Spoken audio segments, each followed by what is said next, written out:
Peligro, a first nursing student in Butuan Doctors College, and this video is an assessment in pregnancy identifying the AOG or the age of gestation and the EDD or the expected date of delivery.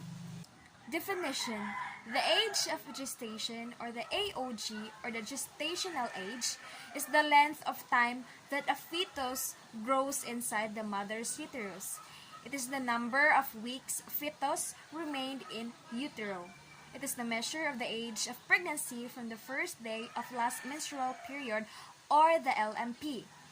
While the expected date of delivery or the EDD is the estimated date of delivery, also known as expected date of confinement or the EDC, an estimated due date or simply due date is a term describing the estimated delivery date for a pregnant woman.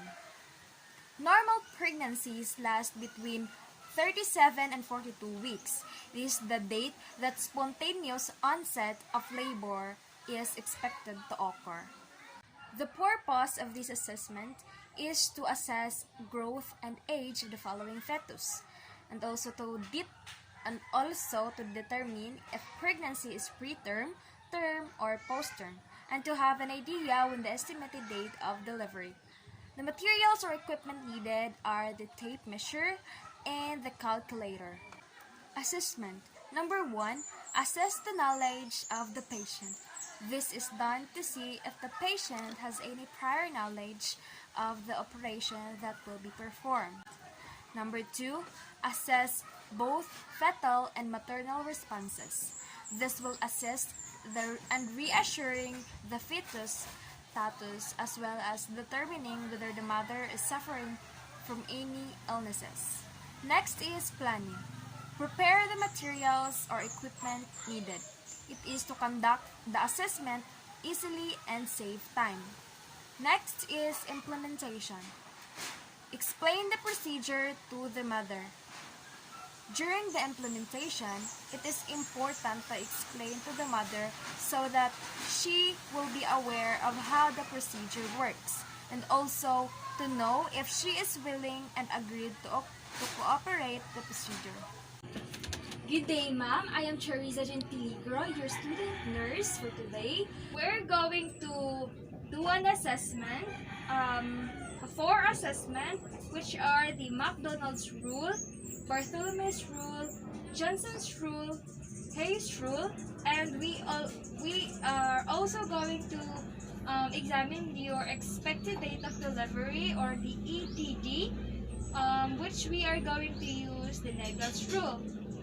In order to do that, I'm going to use a tape measure to measure to get what the measurement I needed for this assessment. Number 5. Prepare the mother physically and physiologically. It is physical and psychological preparation for the mother is necessary in order for her to understand her mental state. Okay, ma'am. I will give you 2 minutes to prepare so that in the next procedure, you'll not be pressured or stressed or be worried because we are only going to know how the baby status is. Okay, ma'am? Okay. Number 6. Provide support during the procedure so that the mother will be confident during the assessment and enhance their acceptance of pregnancy. If you have anything that concerns you, or if you have any complications, or if you are feeling uncomfortable, please don't hesitate to say it to me because I'm here to guide you, and if you feel discomfort, it's my responsibility to help you and give what makes you feel comfort. Is that okay, ma'am? Okay. The first procedure that we're going to use is the McDonald's rule. It is a measure of the symphysis fundal height to assess fetal growth and development. It is measured from the top of the symphysis pubis to the top of the uterine fundus in centimeters. Conducting this rule to monitor the maturation and development of the fetus throughout this rule. Number 7, ask the mother to empty the bladder first.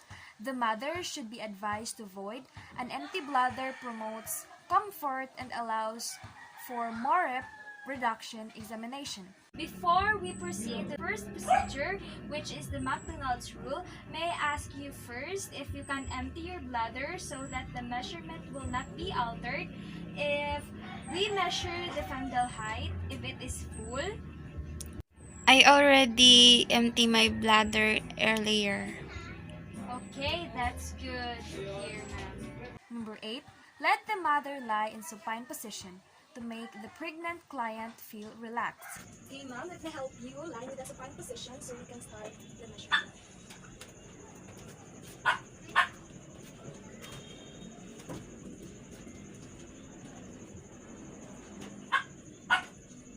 Number 9, using a centimeter measuring tape, measure the distance notch of the symphysis pubis to over the top of the uterine fundus.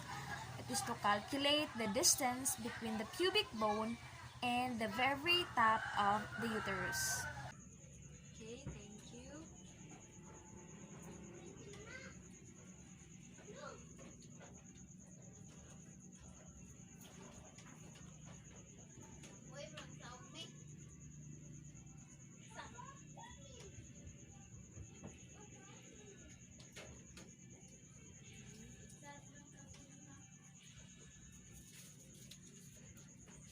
Number 10, note the measurement and calculate.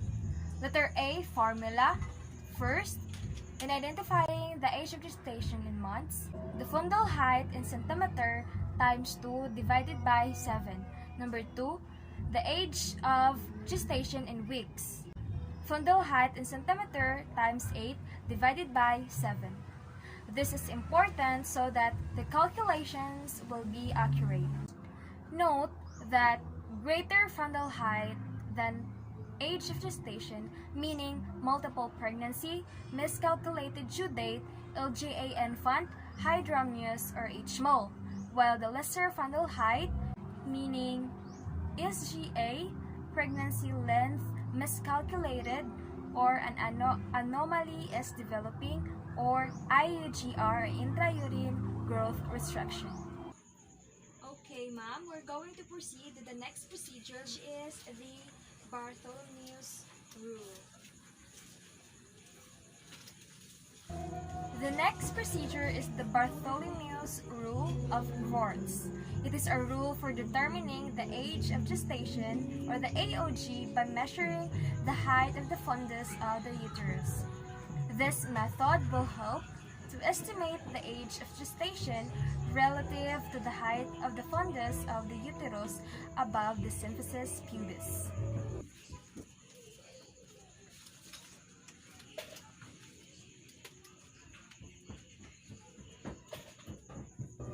Number 11, using your fingers, palpate the uterine fundus and determine if the fundus is at the symphysis pubis, then the age of gestation is about 12 weeks. If the fundus is midway between the symphysis pubis and the umbilicus, the age of gestation is about 16 weeks. If the fundus is at the umbilicus, the age of the gestation is 20 weeks. If the fundus is 2 finger breadths above the umbilicus, age of gestation is about 24 weeks. If the fundus is at the xiphoid process, the age of gestation is about 36 weeks. It is to establish if a baby is undersized for its weeks of gestation. A fundal height measurement is usually taken. The distance in centimeters between the pubic bone and the top of the uterus is the standard measurement.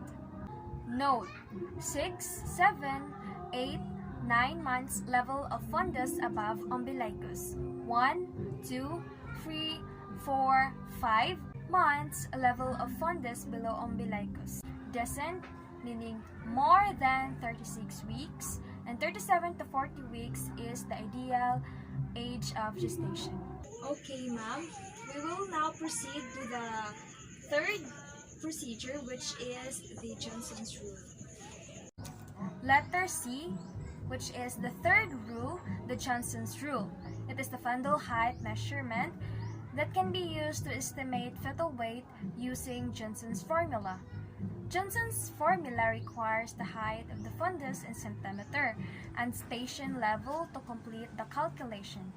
Johnson's formula is a formula for the estimation of fetal weight in vertex presentation. Johnson's rule is used to calculate the fetus weight in grams. A standard formula is used to determine this. Number 12.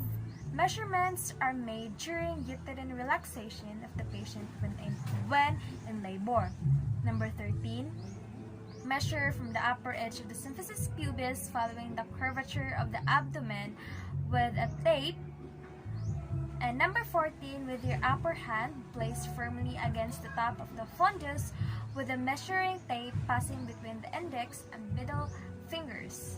And number 15, readings are taken from the perpendicular intersection of the tape with the fingers, and the uterus must rest between contractions in order for the fetus to be healthy. The uterine resting tone and the uterine resting time are both key aspects of this rest. Number 16, take measurement and calculate using the formula. This formula, the first formula is the fetal weight in grams equals the fundal height in centimeter minus n times k. Note, n equals 12 as vertex is above ischial spines, n equals 11 if vertex is below ischial spines. K equals is constant. It is always 155. Okay, ma'am, we're now going to proceed to the fourth procedure, which is the Hayes' rule. Hayes' rule is a formula for suggesting the age of a human fetus or newborn from its length and fetal length in centimeters during the first 3 to 5 months of pregnancy correlates to the square of the age in months, and during the second half of pregnancy, the age in months is multiplied by 5. This formula is for indicating the age of a human fetus or a newborn from its length. The formula is only conditionally useful in forensic purposes to establish the age of a fetus. Number 17, using a tape measure, measure the fetal length in centimeter. Number 8, note the measurement and calculate. Letter A, formula. Number 1, if length is less than 25 centimeter. Number 1, the age of the station in month is equal to the square root of the fetal length in centimeter. If the length is greater than 25 centimeter, the age of the station in month is equal to fetal length in centimeter divided by 5. Number 19, determining fetal length using AOG or the age of the station, letter A, formula.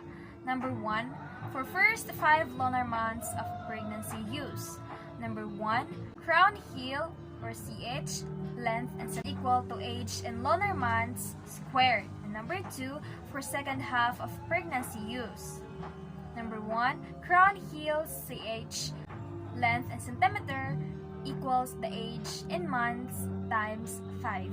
We're almost done with the assessment, with the measurement, and we have here the last procedure, which is to determine the expected date of delivery or the EDD or your due date by using the Nagel's rule.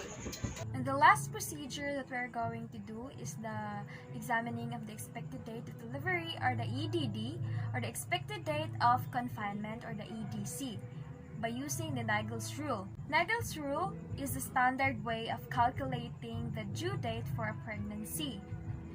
A thorough menstrual history, including duration, flow, prior menstrual periods, and hormonal contraception, should be obtained by the nurses and doctors.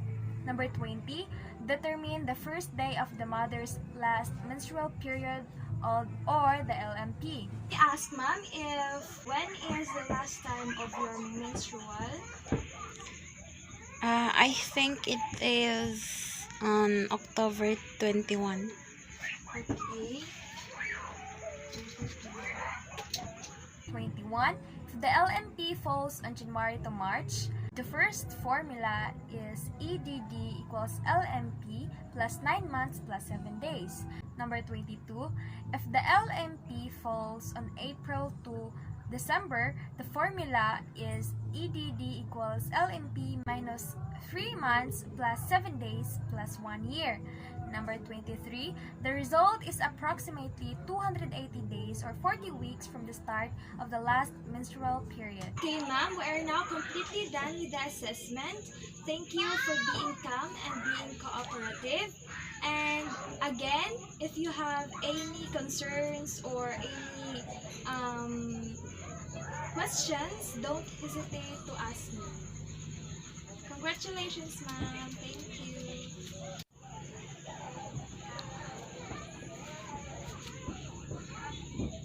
Evaluation.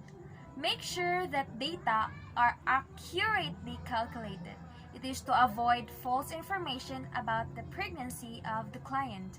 And lastly, documentation. Document accurate information accordingly. Documentation allows us to give excellent care by accurately reflecting nursing evaluations, changes in clinical status, treatment provided, and relevant clinical records.